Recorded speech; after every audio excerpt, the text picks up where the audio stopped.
Halo, jumpa lagi dengan saya di Pak Syaf Channel. Bagi sobat yang sedang menunggu-nunggu hasil pengumuman dari Hibah Bima, kali ini akan saya tunjukkan bagaimana cara melihat hasil pengumumannya ya. Caranya sangat gampang sekali.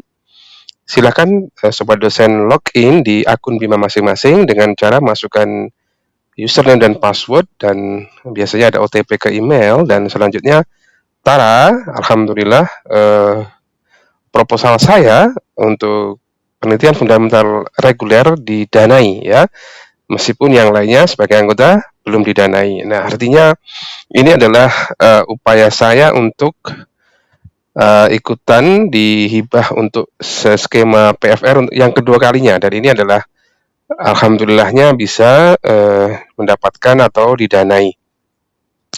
Nah, berikutnya pastinya ada langkah-langkah yang harus kita ikuti ketika nanti dananya sudah muncul, dan seterusnya ada BIMTEK, ada laporan harian, dan seterusnya. Tentunya ini merupakan sesuatu yang cukup membanggakan ya bagi saya sendiri, karena ini adalah pertama kali saya sejak kuliah S3 mengajukan lagi ya untuk pendanaan hibah Kemdikti-Saintek ya, karena selama kuliah S3 saya tidak tidak bisa mengajukan ya, karena memang sedang dalam proses tugas belajar. Nah, saya akan sedikit bercerita kemungkinan kenapa proposal saya didanai ya. Menurut saya pribadi adalah karena roadmap penelitian saya. Yang pertama mungkin temanya ya, saya mengangkat tema literasi dan juga karakter building ya, mungkin itu cukup sesuai dengan atau menjadi prioritas dari hibah Kemdikti-Saintek tahun 2026 ya. Kalau kita lihat di topik-topik penelitian yang ada di panduan penelitian dan pengabdian masyarakat, dua tema ini merupakan tema prioritas, yaitu literasi dan juga karakter ya. Nah, di proposal saya mencoba menggabungkan itu menjadi sebuah model pembelajaran ya, khususnya di microlearning, karena bidang saya di bahasa Inggris, saya mencoba menggabungkan antara literasi digital dan juga pengembangan karakter ya. Artinya dua hal prioritas yang saya gabungkan untuk menciptakan atau membuat atau mengusulkan sebuah model pembelajaran berbasis deep learning, yaitu kurikulum yang sedang dikembangkan di Indonesia, dan juga artificial intelligence sebagai sebuah kenyataan saat ini, di mana hampir semua lini pastinya sudah menggunakan AI. Nah, kemungkinan itu adalah alasan proposal saya didanai ya. Yang kedua, menurut saya ada beberapa hal yang bisa saya ceritakan. Sebenarnya saya juga tidak terlalu yakin dengan proposal saya. Saya cukup mengerjakannya cukup cepat ya. Ya, tidak sampai kayaknya seminggu lah. Seminggu itu sudah jadi, dan sepertinya saya langsung upload, tidak terlalu banyak revisi yang cukup berarti ya. Kenapa saya cukup pede, karena saya sudah melakukannya. Jadi memang itu adalah sebuah roadmap penelitian saya sejak tahun 2023 ya. Jadi saya sudah mulai aktif menggunakan AI di kelas saya, khususnya di kelas writing, menulis. Kemudian saya kembangkan lagi dengan beberapa model antara AI dan juga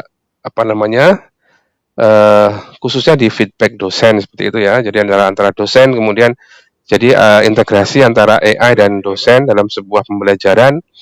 Nah, berikutnya saya kembangkan lagi ke dalam sebuah model microlearning, yaitu sebuah model yang didesain spesifik sekali supaya mahasiswa itu lebih fokus pada satu subtopik, bahkan sehingga mereka bisa sangat mendalami searah atau sejalan dengan pendekatan mindful, meaningful, dan juga joyful. Nah, untuk itu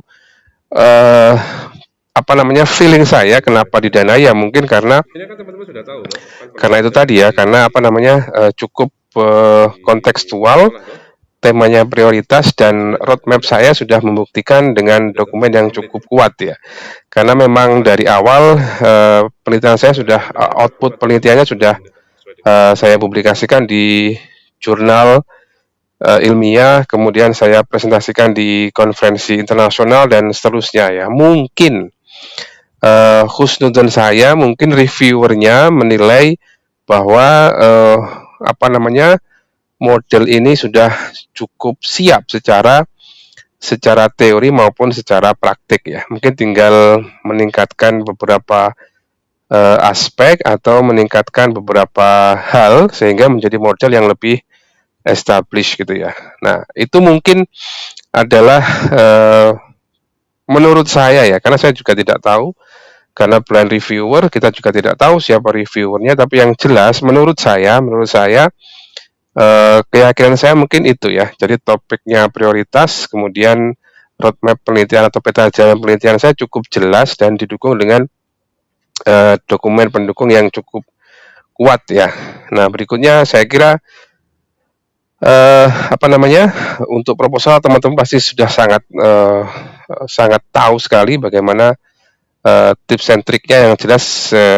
Yang jelas ya, yang pasti tidak melebihi jumlah kata, kemudian sesuai dengan font yang ada di template dan seterusnya ya. Saya kira yang paling saya bahkan sempat dapat bocoran bahwa satu reviewer hanya punya waktu 8 menit atau berapa untuk membaca satu proposal, dan ada juga ada sebuah sistem yang bisa mendeteksi apakah proposal yang dinilai itu memenuhi syarat administrasi apa tidak ya, minimal template-nya sama atau tidak. Jika ada satu poin yang tidak sama, misalkan font atau spasinya itu sudah tidak sama, otomatis akan langsung detail dan langsung ditolak ya. Jadi sepertinya itu ya. Kita sama-sama tidak tahu, kecuali yang ada penonton saya yang adalah reviewer, pasti yang tahu dia sendiri ya. Karena seperti itulah, reviewer tidak boleh punya konflik interest dan dia pastinya hanya tahu tugasnya adalah mereview tanpa tahu proposal siapa yang di review ya. Saya kira itu. Saya tidak menyatakan ini best practice ya, tapi yang jelas ini adalah sebuah pengalaman saya yang kedua, terutama setelah selesai S3 ini, untuk sebenarnya yang pertama dulu agak mepet ya, karena saya tahunya eligible baru H-3 atau H-2, jadi saya juga agak ngebut gitu ya. Dan ini memang agak saya persiapkan dengan cukup baik, meskipun saya hanya butuh waktu 1 minggu ya, karena memang beberapa penelitian di roadmap itu sudah terpublikasi dan dan sudah atau dalam kata lain saya sudah agak hafal lah dengan peta jalan penelitian saya terkait dengan topik ini. Nah, ini adalah tampilan dari laman Bima di dashboard saya. Ini belum ada nominal dana yang disetujui berapa.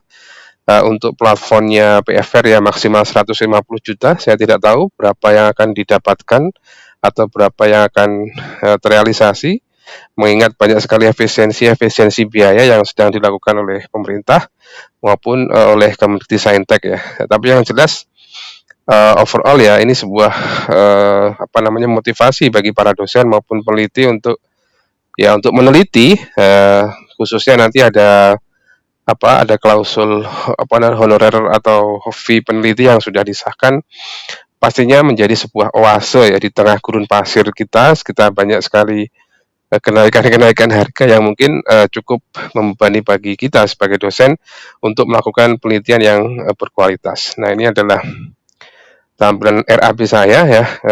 Saya kira teman-teman juga sudah sangat paham dengan model-model RAP seperti apa.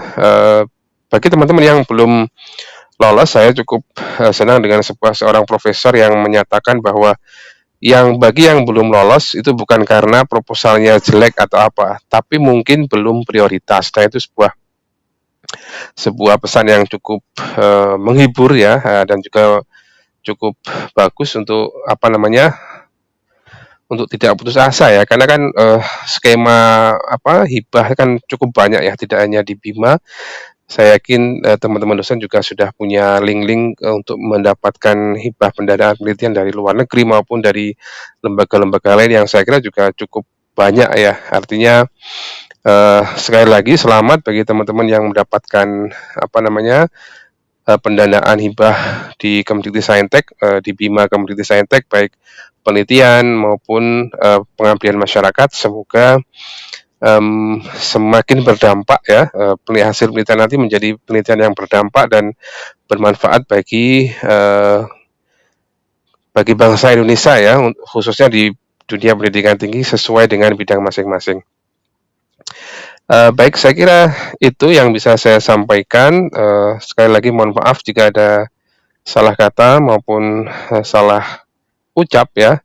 Sekali lagi saya ucapkan selamat bagi teman-teman yang mendapatkan hibah, yang belum tetap semangat, ingat, bukan karena, jelek, tapi mungkin karena belum prioritas. Terima kasih atas perhatiannya, jangan lupa like, comment, share, dan subscribe Pak Saf Channel sebanyak-banyaknya. Akhirul kalam, wassalamualaikum warahmatullahi wabarakatuh.